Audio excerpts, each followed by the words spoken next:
జగన్ వస్తే పరిస్థితి ఏంటంటే జగన్కి వచ్చే పరిస్థితి ఉందా, జగన్ దగ్గరికి వెళ్ళే పరిస్థితి ఉందా నాయకులకు సంబంధించినంత వరకు ఇప్పుడు ఇది ఒక పెద్ద అంశం. ఎందుకంటే జగన్ మళ్ళీ అధికారంలోకి వస్తే దేనికైనా సిద్ధమని ప్రకటిస్తున్నారు. అసలు అధికారంలోకి వస్తాడా? ఇప్పుడు చాలా వ్యూహాత్మకంగా వెళ్తున్నది తెలుగుదేశం పార్టీ జనసేన కూటమి.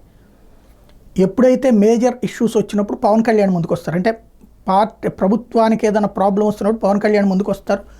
ఆవేశపూరిత ప్రసంగంతో అది వేరే వైపుకి తీసుకెళ్తారు, జగన్కి వ్యతిరేకత వైపుకి తీసుకెళ్తారు. అట్లాగే జగన్ కుటుంబానికి సంబంధించినటువంటి షర్మిల మరొక వైపున జగన్ని టార్గెట్ చేస్తూనే ఉంది.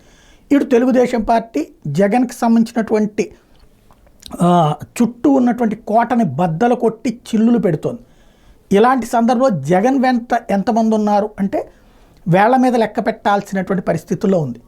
జగన్ వెంట సిద్ధం అని చెప్పగలిగినటువంటి నేతలు పరిమితంగా ఉన్నారు. అయితే ఇప్పుడు జగన్కి పరీక్ష ఏంటంటే తను నిన్న ఒక పోస్ట్ పెట్టారు. ఏదైతే సోషల్ మీడియాలో నేనే పోస్ట్ పెడతాను, నా పేరుతోనే పెడతాను, మా పార్టీ ఎమ్మెల్యేలు ఇన్ఛార్జ్ అంటే పోటీ చేసి ఓడిపోయినటువంటి వాళ్ళు ఇప్పుడు నియోజకవర్గ ఇన్ఛార్జీలుగా మళ్ళీ రేపు ఎన్నికల్లో పోటీ చేయడానికి సిద్ధమైన వాళ్ళు, ఎంపీలు, వీళ్ళందరూ కూడా నాది ట్వీట్ చేయండి, ఏం చేస్తారో చూద్దాం, అరెస్ట్ చేస్తే ఫస్ట్ నాతోనే అన్నటువంటి. అలా కార్యకర్తల్ని, సోషల్ మీడియా యాక్టివిస్టులని అందరిని అడిగారు.